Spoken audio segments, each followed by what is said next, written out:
Hello my dear foundation students. So आज हम लोग कैश बुक के बारे में पढ़ने वाले हैं।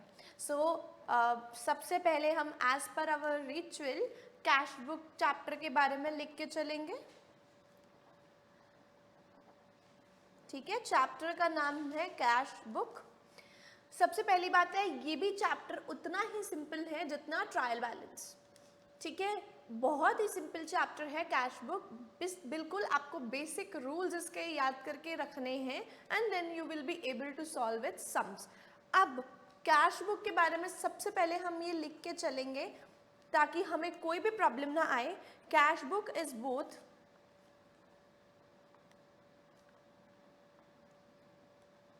Journal and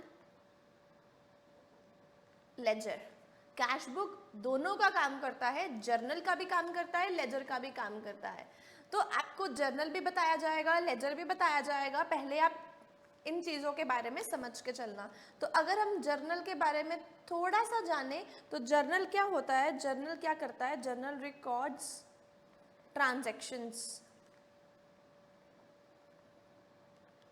transactions in chronological manner.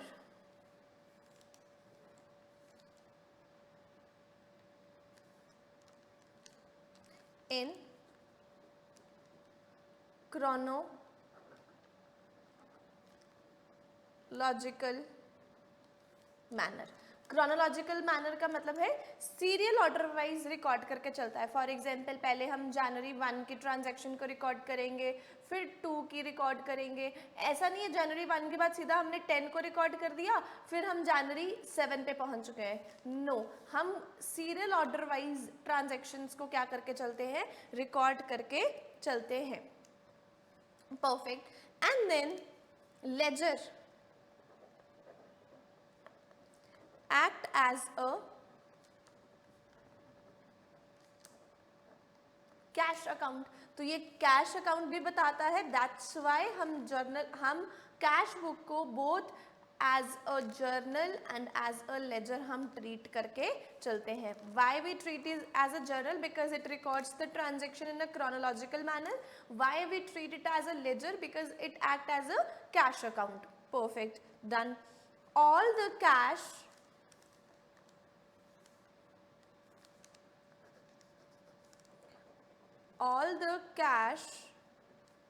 and bank transactions,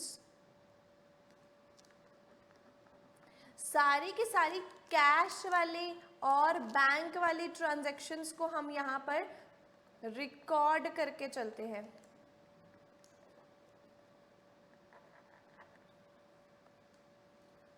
are recorded है। सो हम कोई भी सेपरेट लेजर ओपन नहीं कर सकते। एंड इसका एक और मतलब समझ सकते हैं कि क्रेडिट ट्रांजैक्शंस को कैश बुक में रिकॉर्ड नहीं किया जाता।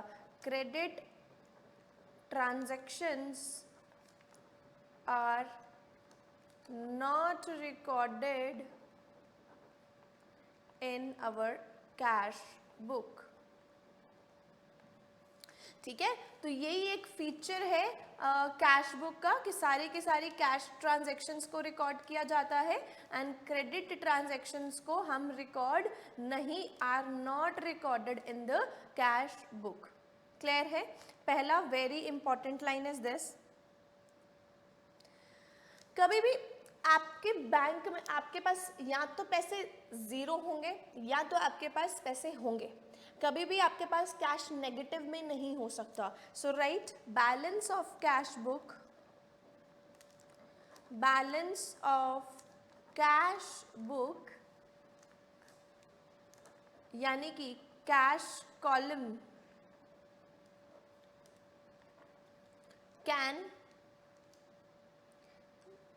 can never be negative. आपकी कभी भी बुक्स का cash balance of cash book, cash column कभी भी नेगेटिव नहीं हो सकता। समझ के चलना, ये कैश बुक बहुत इंपॉर्टेंट चैप्टर है, क्योंकि अगर ये चैप्टर नहीं समझ लगेगा तो आपको BRS चैप्टर समझ नहीं लगने वाला, जो कि आपके एग्जाम में शॉर्ट क्वेश्चन आता ही आता है। ठीक है, देन हमारे पास ना कुछ टाइप्स ऑफ कैश बुक होती हैं। We have some kind of types of cash books. We have types of cash book. तो हमारे पास होती है सबसे पहले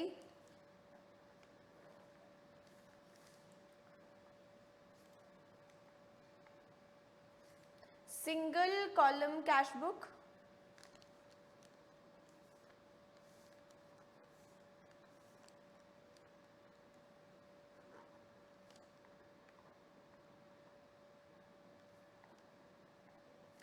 हमारे पास होती है single column cash book. Then we have something double column cash book. When we have something triple column cash book। तो हमारे पास basically 3 types of cash book होती हैं। हमारे पास कितनी टाइप्स ऑफ कैश बुक होती हैं? 3 टाइप्स ऑफ कैश बुक होती हैं। First single column, second double column, third is triple column cash book. अब हम इनके बारे में थोड़ा सा रिकॉर्ड करके चलते हैं कि इनका मतलब क्या है। What is single column cash book, what is double column cash book, what is triple column cash book. तो मेरे साथ आप सब बच्चे लिखोगे।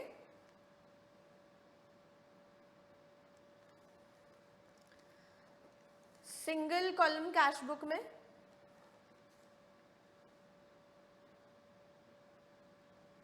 सिंगल कॉलम कैश बुक में only one column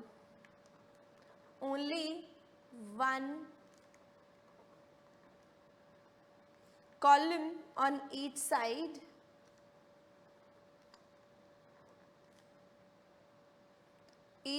that is cash। हम डेबिट साइड में रिकॉर्ड करते हैं सारी की सारी रिसिप्ट्स, एंड हम क्रेडिट साइड पे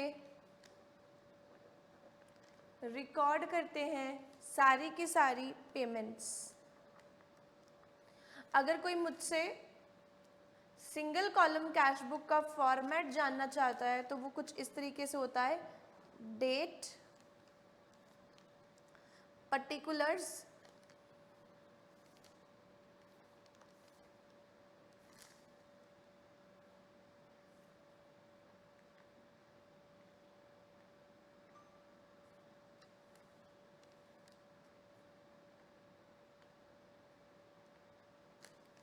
date, particulars, amount that is cash, then again date, then again I have particulars, and then I have cash। यहाँ पे हमारी होती है डेबिट साइड, यहाँ पे हमारी होती है credit side.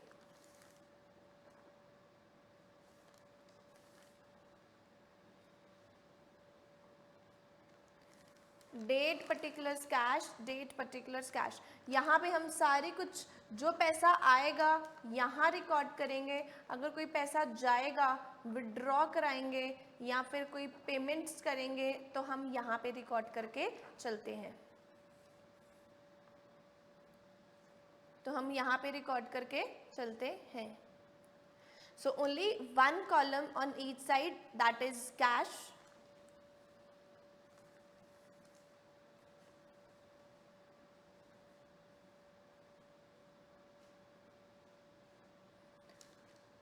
And debit side पे हम रिसिप्ट साइड को रिकॉर्ड करके चलते हैं। Now coming towards the double column cash book, तो यहाँ पर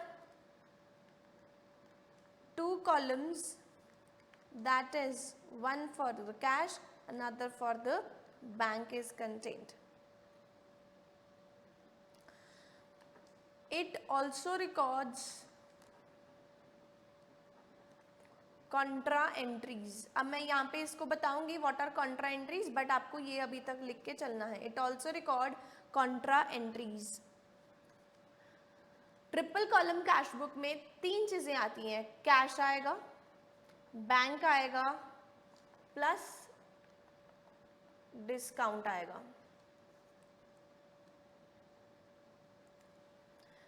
जहां पर डिस्काउंट का column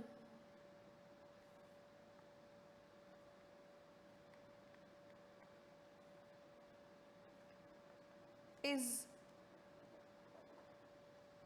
only for discount column only for information, हम इसको बैलेंस नहीं करके चलते. Not balanced, not balanced. तो मतलब कैश बुक में हम क्या रिकॉर्ड करते हैं? पैसा आएगा, रिकॉर्ड, पैसा जाएगा, रिकॉर्ड.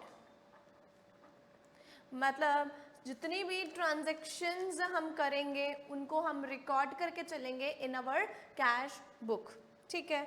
अब हम समझते हैं, अभी मैंने आपको बोला कॉन्ट्रा एंट्रीज के बारे में. So let's discuss about the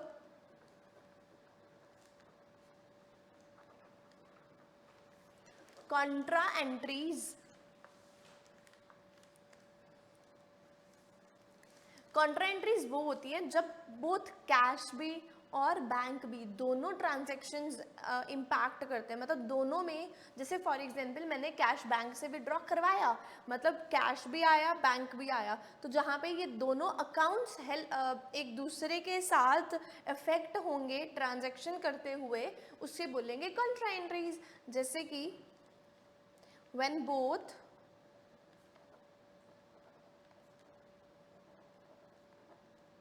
cash and bank are affected in same transaction.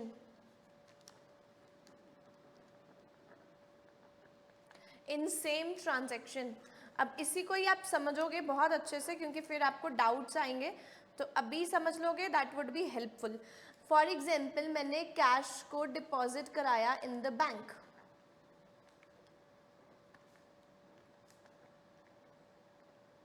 या फिर मैंने कैश को विड्रॉ कराया from bank.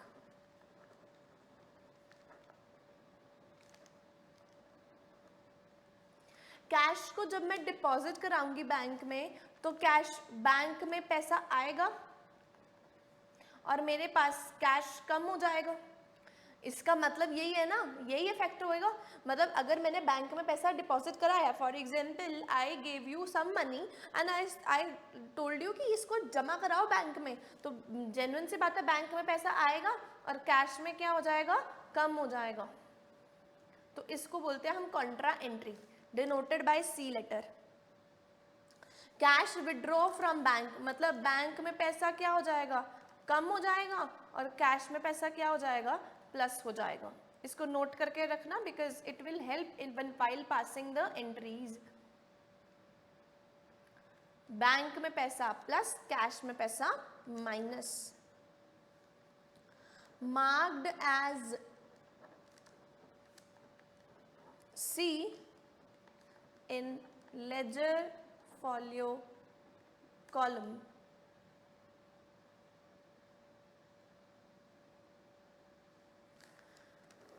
And then we have something, एक और हमारे पास प्यारी सी छोटी सी कैश बुक आती है जिसको बोलते हैं पेटी कैश बुक.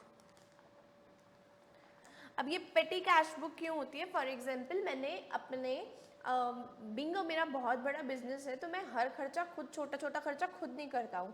तो मैं अपने कैशियर को बोल देता हूँ, या फिर मैं अपने एक पर्सन को अपॉइंट करता हूँ, उसे बोलती हूँ कि you will record all the transaction, you will do all the transactions. आपके पास पैसा है, फॉर एग्जांपल मैंने उसे 10,000 रुपये दे दिया कि तुमने ही छोटे छोटे खर्चे को मैनेज करना है। फॉर एग्जांपल स्टाफ की चाय लेके आनी है, स्टेशनरी होनी चाहिए, प्रिंटिंग का खर्चा, पोस्टिंग का खर्चा, ये छोटे छोटे खर्चे को मैनेज करने के लिए हम क्या करते हैं, पेटी कैशियर हायर करते हैं, राइट। सो फॉर रिकॉर्डिंग पेटी cash book,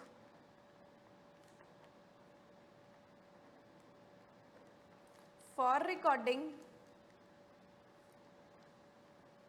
small and frequent expenses, जैसे कि एक बिजनेस है तो उसमें स्टेशनरी लानी ही पड़ेगी, frequent expenses,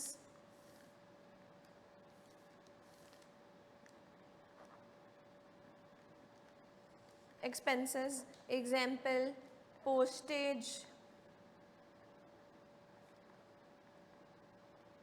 stationery, etc. Postage, stationery, etc. Maintained by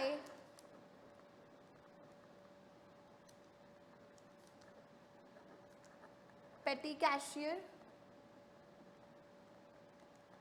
maintained by petty cashier, and it is based on impressed system. Very important. Based on impressed system.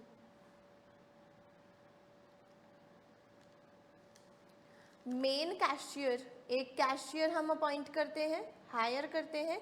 Main cashier जो supposedly मैं हूँ, मैं कौन होऊंगा, मेन कैशियर। मैं क्या करूँगा, पैसे दूंगा, gives a fixed sum, for example मैंने 10,000 रुपये दे के चला, to the petty cashier Spence.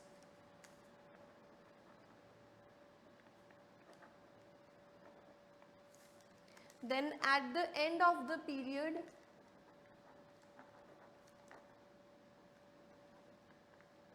reimbursed back to original impressed account। इसका हम सम देखेंगे एंड फिर समझेंगे इसका और क्या मतलब हो सकता है। अब हम देखते हैं balancing the cash book.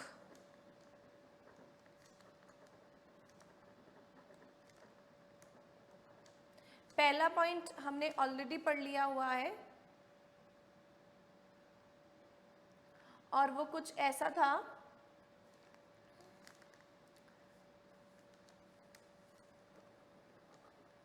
Cash book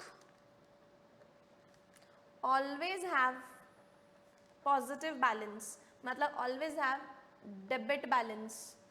क्यों? क्योंकि कैश क्या है, एसेट, एसेट का हमेशा क्या होता है, डेबिट बैलेंस।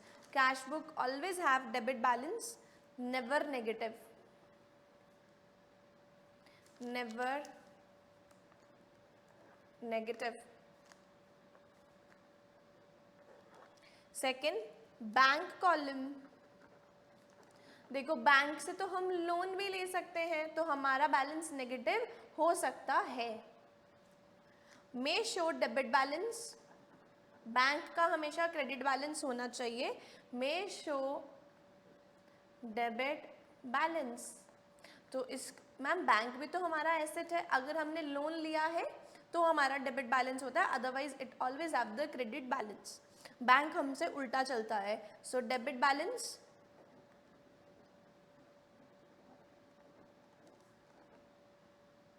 और credit balance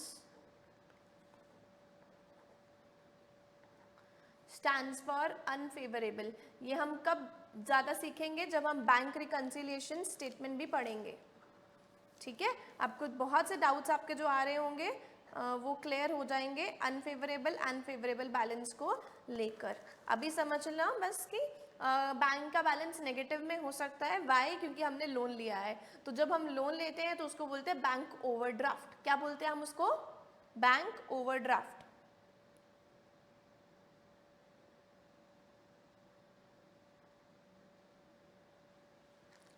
discount received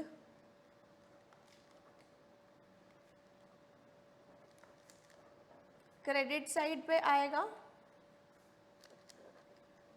discount allowed